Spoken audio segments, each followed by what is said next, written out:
When I was in middle school, I was desperate for friends. I tried to talk to anyone that would let me sit with them, but nobody ever seemed to like me enough to keep me around, or they would just be mean to me. That's why, when the two prettiest, most popular girls in school, Azure and Alita, invited me to a sleepover with them, I was thrilled. I had tried sitting with them at lunch a few times before, but they always told me to go away because they were busy talking about something that wasn't my business. Then, on the last day of school one year, they both came up to me while I was sitting by myself. They said they really wanted to hang out with me over the summer but didn't want other people to see us hanging out together while we were still in school. Even as a naive and lonely middle schooler, I knew that was a severely underhanded invite, but I accepted it with enthusiasm anyway. I would take what I could get, and they knew it. Of course, my mom was just glad I was finally starting to hang out with other kids, and she gladly gave me permission to go, especially when I said that Azure's mom offered to serve all three of us dinner. When I got there, it was about 8 p.m., and I was already dressed in my pajamas. Alita and Azure were still fully dressed. When I asked if we were still going to have dinner together, Azure said that they had just finished eating right before I got there. Then Alita said I didn't need to eat so much anyway. They were already putting me down, but I wanted to be friends with them so badly that I let them do it. After I said hi to Azure's mom, who was already wine drunk and ready for us to not be her problem anymore, we all went up to Azure's room upstairs. It was a Jack and Jill style bedroom with her own bathroom and another bedroom on the other side. I asked Azure who was in the other room, but she snapped at me and said it was her older sister and told me not to be so nosy. I apologized profusely, but they just told me to be quiet because my voice was annoying. Azure had a bunch of awesome stuff in her room, from Taylor Swift posters to expensive makeup and giant stuffed animals, things that my mom couldn't afford to get me. But as much as I wanted to ask her about it, I knew she wouldn't like that, so I just looked at the floor. We started to play Truth or Dare, which Alita and Azure used to mine all sorts of information about me, including who I had a crush on and how much money my parents made. I told them everything honestly, only for them to laugh in my face every time. Whenever I asked them to tell the truth about something, they made up a bunch of ridiculous stuff that I knew was a lie, but of course, I wasn't going to call them out on it. When I finally got sick and tired of having to spill all my beans, I told them to dare me to do something. As soon as I said that, Alita and Azure looked at each other with the most wicked smiles, like they had been waiting for me to say that the whole time. Then Azure dared me to go into the bathroom and play the Bloody Mary game. I didn't know what it was at the time, and when I admitted this, they both screamed in disbelief that I didn't know who Bloody Mary was. They explained it to me and said I had to do it or I would have to leave the sleepover. I wanted to stay, so I stepped inside the bathroom. Azure and Alita lit a candle in front of the mirror, then they turned off the lights and shut the door. "You have to say it loud and clear," Azure teased me from the other side. "If you don't, we'll know." I was shaking. I had no idea what would happen. Was this Bloody Mary someone that could really be summoned? Would she really kill me if she came? I didn't know, but the only thing that pushed me forward was the need to be accepted and the belief that things like ghosts didn't exist. I looked at myself in the mirror, took a deep breath, and said, "Bloody Mary," 3 times slowly. For a moment, nothing happened. I looked behind my reflection, and there was nothing, until I saw a woman crawling out of the bathtub behind me. I screamed and turned around, and I realized it was real. There was a real bloody woman sitting in the shower. Her skin was gray, like she was dead, and her clothes were torn up. But her eyes were open, and she was looking right at me. Slowly, the woman stepped out of the tub and started walking toward me. I was so petrified I couldn't move. I wanted to, but it was like my legs had turned to stone. With every step she took, she left a trail of blood. Soon, she was right in front of me. I screamed again, but she grabbed me by the throat and lifted me up to my tiptoes. She opened her mouth and revealed a gaping jaw full of blood and blackness, inching toward my neck like she was going to take a bite out of it. I couldn't maintain control of myself, so in that moment, I peed my pants. But then, at the last second, the doors swung open and the lights turned on. "What's going on in here?" Azure asked. "Why are you screaming?" I could barely get a word out through my stuttering teeth, but I managed what I could. "Bloody Mary was here," I said.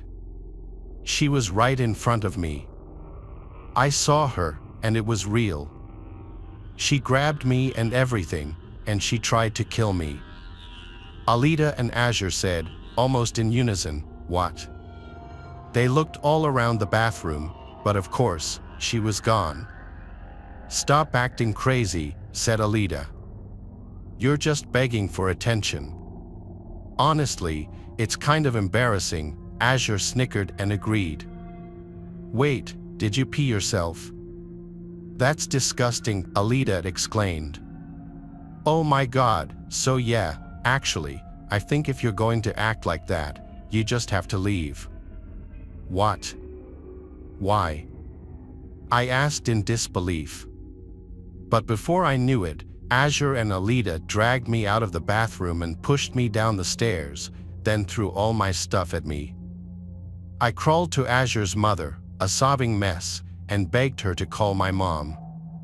Based on the look in her eyes and the way she sighed, I think she was very close to just letting me cry myself to sleep on the ground. But thankfully, she had the basic decency to call my mother so I could get out of that awful house. I never fully explained to my mother what happened, except for the fact that they were so mean that I cried. I hid the bruises from being pushed down the steps, and I wore turtlenecks for the next few weeks to hide the bruises on my neck. That was how my summer vacation began that year. Needless to say, I never left the house again until school was back in session.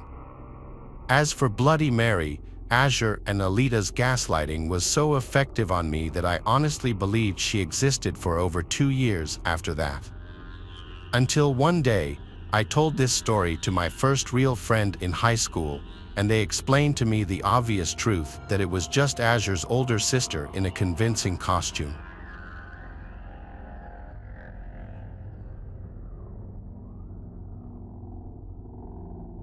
There's a nice quiet scenic creek not far from my house. I like to drive my kayak up to it every once in a while on the weekends in the summer. This one particular weekend was one of those weekends. The weather was perfect, sunny and 70s. I'd kayaked down this creek a bunch of times and never had I seen anyone else kayaking it. That's part of the reason I like it, because I'm a very reserved person and I like to do things myself, preferably with privacy. So, I set out on the kayak not far from where I'd parked my car, which is in a gravelly dirt parking area right off the road. There was one other car that pulled in a few minutes after I did, which was unusual. I'd never seen any other cars except my own here. 20 minutes into my kayaking, someone came out from the woods ahead of me, coming up on the left, and approached the edge of the water. He stopped and waved at me and smiled. He put his hands on his hips and greeted me. It seemed he had an expectation for me to stop and chat. I instantly knew I didn't like his smile, but my mother raised me to be polite to everybody, so I stopped paddling and smiled and greeted him back. There was an awkward pause where he was just nodding his head with his closed-lipped smile, and I had to break the silence by saying, "It's a beautiful day out." He nodded his head and said, "Yup," then asked where I'm from. I made something up and said, "From up north, just visiting."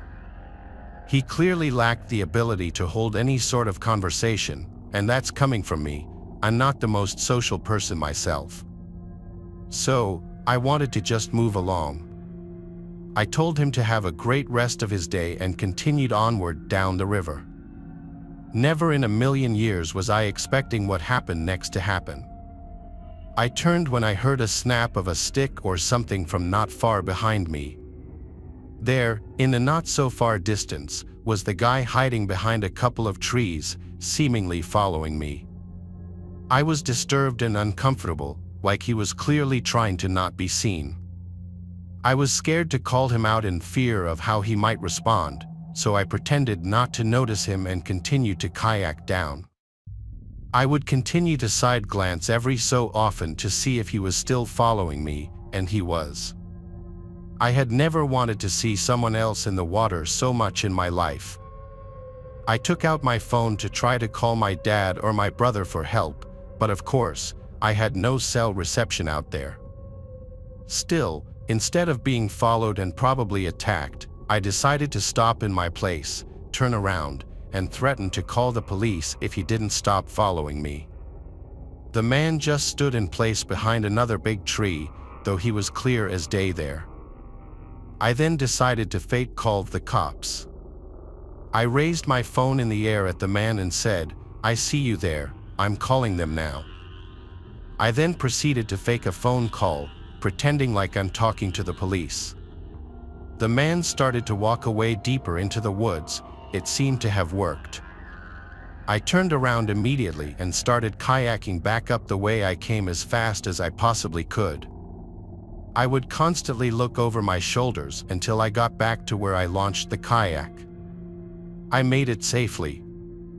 I checked my whole surroundings before stepping out of the water and carrying my kayak back to my car.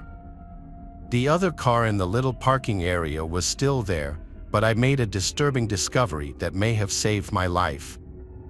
Up until this point, everything that happened could have maybe been explained away. However, I noticed broken glass near the back of my car, and the back passenger's side window wasn't there anymore. It had been shattered. I didn't step 1 foot closer to my car. I stayed hidden in the woods and checked if I had bars now that I was closer to the road. I did, and I called 911 successfully. I reported the whole incident and the broken window, and I stated I was scared I was still being followed. Waiting for the police to arrive felt like the longest, most tense moment of my life. It dragged on far too long, but when they pulled into the dirt area, I finally came out from the woods and waved at them. I pointed to the car, and 2 police officers came out and approached the car, where they found him, the man from the woods, waiting in the back seat of my car, hiding and waiting for me to enter my car to grab me. It was beyond satisfying to see him arrested. He definitely wasn't smiling anymore. I looked at him as it almost seemed like he was avoiding looking at me as he was taken to the police car. I'm happy the man was so stupid that he thought I wouldn't notice shattered glass all over the side of my car.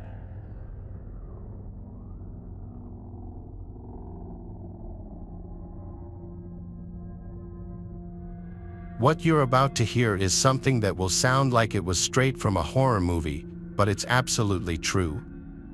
Every summer, my friends and I go on a camping trip to a new location. It's a tradition we've had for years. One year, we chose a hiking trail in West Glacier, Montana. My friend Enda is a photographer, so he always likes to bring his camera equipment and get lots of nature shots. Our first day there, the 3 of us did a lot of hiking and exploring, taking in the sights and allowing Enda to get a lot of shots.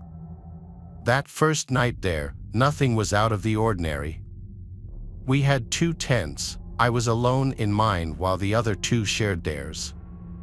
The next day, we did some fishing at a nearby river and a few other things that aren't really that interesting to talk about, but that second night was where things got weird. The fire had just been put out, and we went to our respective tents. None of us had even fallen asleep yet when we started hearing sounds from out in the woods. It was very clearly a person's voice. It sounded like an older woman's voice. It kept getting louder and more clear every 10 seconds or so. I called over to my friend's tent right next to mine, asking if they heard that, and they called back saying yes, someone was out there. The voice got so close and so clear that we could hear her saying, "Hello." I was shaking in my socks. Maybe you might think we're bad people for not jumping to help an older woman who may have been stranded in the woods, but that just didn't seem right. Being in the middle of the woods at night hearing someone calling out, "Hello," is beyond terrifying. I heard footsteps approach the tent, then stop. The voice once again said, "Hello," but it was right outside the tent this time, and now that it was this close, it didn't sound like a woman anymore. It sounded like a man trying to sound like a woman, raising the pitch in his voice. The person outside my tent suddenly started shaking the tent aggressively, and I freaked out and screamed, "What do you want?" My friend shouted to go away to the person. The shaking then stopped as suddenly as it started, and I heard the footsteps quickly hurry away. I waited a few moments before unzipping my tent and grabbing my sleeping bag to go to my friend's tent. Even those brief 5 seconds outside the tent, I felt like I was going to be grabbed at any moment. I felt safer as I was in the tent with them and not alone anymore. None of us knew what to think, but we all three agreed it didn't sound like an actual woman. It sounded like some creepy man pretending to be one to get us to let our guards down. The question was why, though. Was he carrying a weapon? Either way, we didn't think it was safe to get up and leave now. We agreed to leave first thing in the morning, as soon as the sun would begin to rise. We also agreed that someone would need to stay awake at all times to keep watch, so we agreed to take turns sleeping. My friend Gabriel took the first shift while Enda and I tried to sleep, which was hard to do after what just happened, especially when we'd keep thinking we were hearing footsteps surrounding the tent. Eventually, though, after many tense hours, I managed to fall asleep out of pure exhaustion. I never woke up until morning time because, apparently, Enda fell asleep on his shift, and we were all asleep by that point. We were happy the sun was up, so we packed our stuff and headed back to the truck. It was a long ride home, and during the drive, Enda was going through his camera, looking at the shots that he got over the course of the 2 days there. The last 3 pictures, however, were not pictures that he took. There were 2 pictures taken of our campsite while it was still dark out. The 3rd picture was taken inside of our tent with all 3 of us asleep. Nothing was missing or stolen, strangely enough, and none of us were attacked in any way. Yet it remains the most up thing that has ever happened to any of us. Some random creep out in the woods stalking our tent and waiting for the right moment to enter our campsite, go through our stuff, sneak into our tent, and take a picture of all 3 of us, probably just to freak us out. And whoever it was, they accomplished their goal for sure.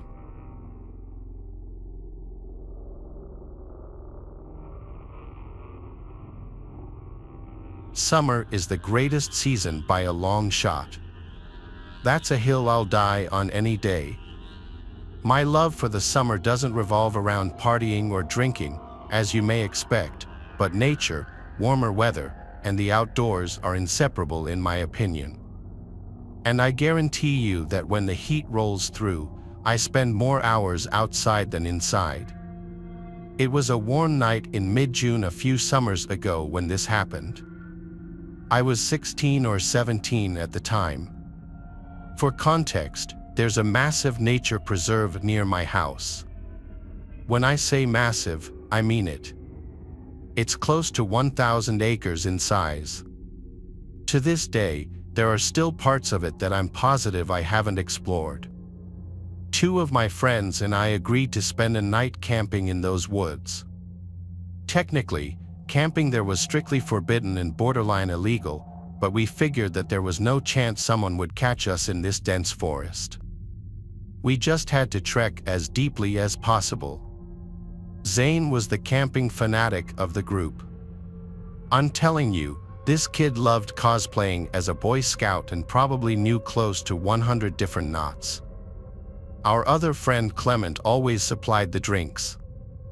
If we were sober, he was unhappy. That's just how things went when Clement was involved. I remember the feeling of the gentle summer breeze blowing through my hair as the three of us packed up Clement's car. The weather was ideal, not too cold, not too hot. A few beers later, the three of us found ourselves lugging camping equipment through the woods at like 11:40. I can't lie, I was feeling the alcohol start to hit me as we marched along. Zane always carried this industrial-grade flashlight with him, so the darkness of the forest wasn't much of an issue. As much as I enjoyed the outdoors, though, traversing through thick woods at this hour was a bit creepy, even with Zane's flashlight on hand. After close to half an hour of straight walking, the three of us found ourselves in a small flat clearing that was an ideal spot to set up camp. We pitched our tent as per Zane's instruction and set our chairs up. The fire was the next step. Zane once again took the lead on this, and after a few more minutes, we had a pretty decent fire going. Clement reached into his bag and tossed me another drink. He then grabbed his JBL speaker and started playing some music. The vibe was perfect, and we must have been talking and drinking for a good 2 hours. We were all pretty drunk at that point, and I could tell the other guys were just about ready to pack it up for the night. Clement turned the music down and started collecting discarded beer cans. Just then, a deafening whistle pierced the silence. I nearly jumped out of my seat, going from drunken haze to high alert in a matter of seconds. I don't know how to describe it. The whistle was abnormally loud but still sounded distant. Clement quickly shut the speaker off, and the three of us sat in silence as we exchanged concerned looks. I could feel my heartbeat pounding through my chest. We sat there frozen in place for what seemed like forever, listening intently to our surroundings, but there was nothing. It almost seemed quieter now than it had when we first got there, like eerily quiet. Not even the normal wood sounds you come to anticipate. I used that time to replay my memory of the whistle back in my head. It definitely wasn't an animal's noise. The best way I can describe it is a standard whistle you would hear at a ballpark. Zane finally broke the silence, quietly urging us to pack up and leave. Clement and I disagreed with that plan, though. We might risk encountering whoever made the noise, which I was beyond terrified of. It was past 3 a.m. at this point, and an encounter this late would only mean trouble. Zane hypothesized that whoever made that noise was probably aware of our presence, which was a chilling thought.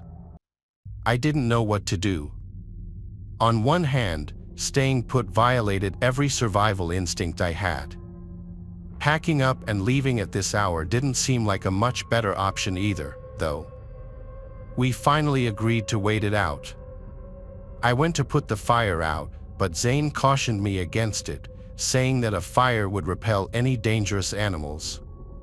Only then did the true gravity of the situation smack me in the face. We were literally miles away from any civilization. It was 3 a.m., and there was an unknown entity somewhere in the darkness. Another 10 minutes or so passed, and we had resumed talking, but at a much lower volume and with no music. I don't think any of us felt safe going to sleep just yet. Then, out of the corner of my eye, I saw it. Something small flew over the darkness of Clement's shoulder and landed directly in the fire. It was a firecracker. I screamed bloody murder as it started sparkling in the fire, and Zane cursed as he sprung up out of his chair and bolted into the darkness. Clement and I scrambled to follow, leaving all of our stuff behind. We caught up with Zane, whose flashlight was beaming wildly through the woods as he frantically sprinted. We ran until we couldn't anymore, and Clement keeled over and threw up. Zane shut the light off, and the three of us stood there panting, trying to figure out if we were being followed. To my surprise, it didn't seem like anyone followed us. I don't think I've ever been so afraid. Why in the world would someone have done that? We needed to figure out what to do. Clement wanted to just find our way out of the woods and never come back, but Zane was reluctant to leave all of his camping gear behind. Plus, he reminded us the fire was still active. I was dumbfounded. How could he be concerned with forest fires after what had just happened? Eventually, I agreed with Zane that we should at least check on the site. After all, no one had actually chased us, so there was a slight possibility that whoever threw that firecracker was just playing a cruel prank. Zane was a navigational expert and was actually able to retrace our footsteps. I could make out the glow of the fire as we quietly approached. Before I could get any closer, though, Clement put a hand in front of me and pointed with a horrified look on his face. I strained my eyes to make out the sight in the distance. What I saw is probably the most terrifying thing I'd ever laid eyes on. There were 3 people sitting motionlessly in our chairs like statues. The one whose face I could see looked lifeless, and his mouth was hung open. I was afraid to move. What were they even doing? I thought, realizing that they weren't even talking. This was not normal. The 3 of us watched for a little while longer before deciding to back off. We turned to leave, but Clement's foot clipped a rock, causing him to curse in frustration. Within seconds, the glow from the fire abruptly went dark, as if it had been covered with a cloak. It was freakishly fast. We didn't stick around another second. We again sprinted away from the site, but this time we could hear footsteps crashing behind us. We didn't stop this time. We bolted out of the woods and ran all the way to Clement's car. By some miracle, we weren't followed out of the woods. None of us spoke on the drive back, each of us lost in our thoughts. The next day, Zane insisted we return to the site in the daylight to collect his belongings. Clement wanted nothing to do with that, but I agreed to accompany Zane. After some searching, we eventually found the site, which looked mostly untouched. That is, until we got a little closer and noticed the putrid smell coming from Zane's tent. He unzipped it, and we found a dead, rotting rat. It was sickening. I took the hint and haven't been back to that preserve since.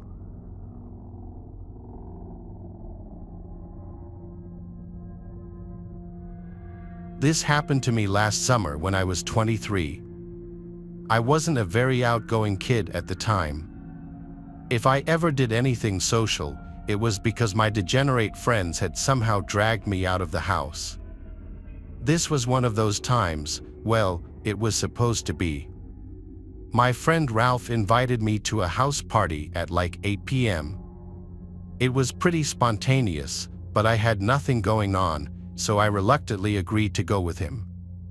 I knew he was going to give me crap if I refused.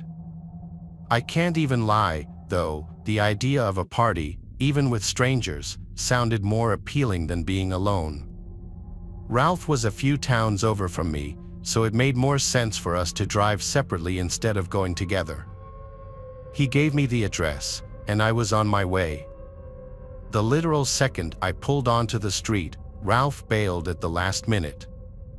Rightfully so, I was super frustrated. How could he bail on me like this? There I was, feeling like a complete idiot outside a stranger's house. Annoyed but determined not to waste the night, I decided to go in. I drove all the way here, I thought. Might as well go inside. I walked up the front steps and knocked on the door. The host, Crispin, greeted me warmly. He was instantly likable, charismatic and friendly without being a douchebag. He introduced me around, and things were actually less awkward than I had anticipated. People were really friendly to me despite not knowing who I was. There were even a few girls I had my eyes on. I decided to enjoy the party and hit the booze hard. It was getting pretty late, but the party was still raging. Admittedly, I might have overdone it with the drinking. At one point, I was so nauseous and dizzy that I needed a break. It must have been close to 3 a.m. at that point. I went upstairs to look for a bathroom, but they were all occupied. The house was deceptively big. Granted, it was probably the alcohol, but I was literally getting lost stumbling through the maze of hallways up there. After making it to the top floor, I found a door leading to what seemed like an attic or storage room. Desperate for privacy, I figured it was as good a place as any to pull myself together. I groped around blindly for the light switch, but there was none.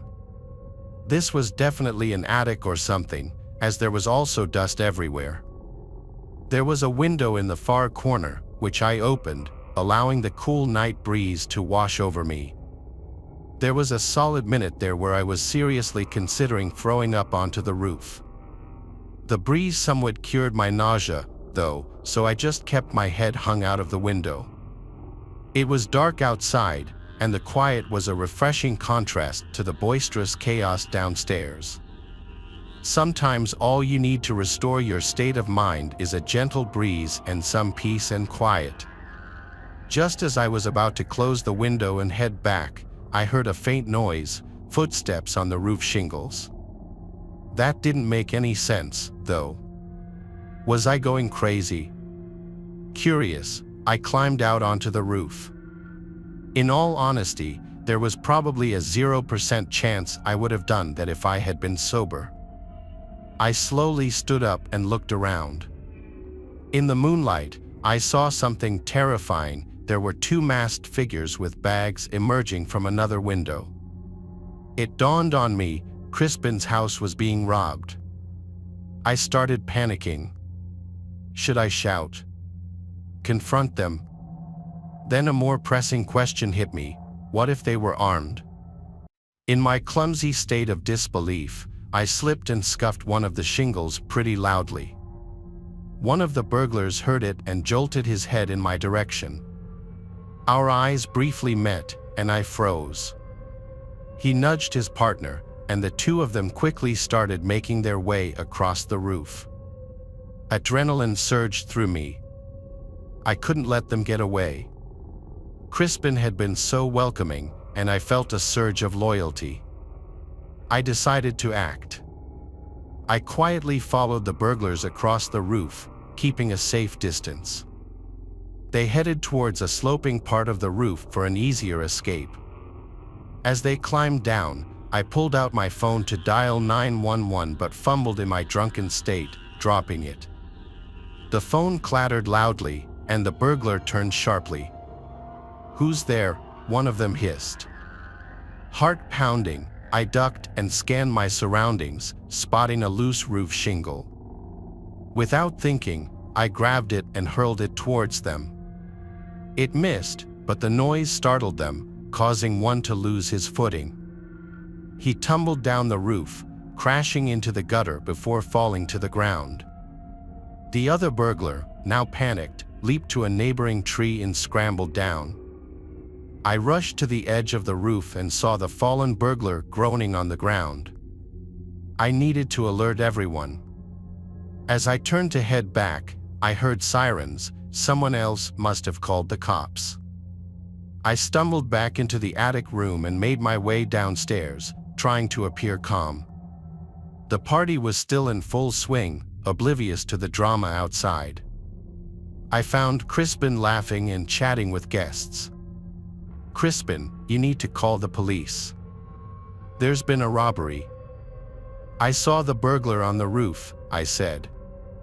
Crispin's face turned from amusement to shock. "Are you serious?" he said as he hurried to make the call. I explained what happened. The party mood shifted from celebration to concern. Apparently, one of Crispin's neighbors had coincidentally already called the police to file a noise complaint, which was an incredibly ironic turn of good fortune. When they arrived, I recounted my story, leading them to the injured burglar. The man was arrested, but his partner had fled. The party ended abruptly.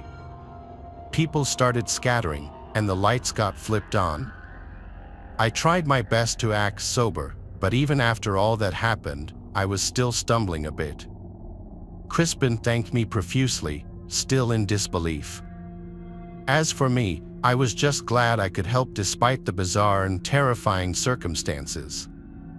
Looking back, I still can't really explain why the burglars would have chosen a house having a party to rob, but maybe they had prior knowledge of the house and knew no one would be upstairs. I figured that would be the end of the story, but fast forward a few months, and I've got quite the update. I was playing video games at Ralph's house one night when he got a call from Crispin, who invited us over for a few beers. Up until that point, I hadn't actually realized the two of them were that close. The first thing I noticed when I pulled up to Crispin's house was that the front door and every window in sight were completely different. Was I not remembering his house right? I could have sworn the windows and the front door had been white, but they were all gray and much more heavy-duty looking. Crispin waved us in, and we went down to his basement. We cracked a few beers and started playing a game of pool. To my surprise, he actually recognized me from the party and thanked me again for my trouble. What he told us was actually crazy, though. Apparently, the burglar the police caught that night refused to snitch on his partner and was currently serving a lengthy prison sentence. The police hadn't been able to get any leads into catching the other guy, though. Crispin told us that not even a week after the incident, his family started receiving threatening letters from an unknown sender, some of which included pictures of Crispin and his family members. Obviously, they reported these occurrences, but the police had no real leads. A month after that, Crispin's mom noticed a suspicious vehicle circling the house at around 1 a.m., and a few days later, Crispin's dad claimed that things in their backyard had been gone through and moved around. In response, Crispin's dad increased their home security and even went as far as to replace and reinforce all their doors and windows. I was shocked. This was still an ongoing issue for Crispin, and I had no idea how serious a situation like this could get. Summer's fast approaching, and I'm sure I'll have another update when I see Crispin again.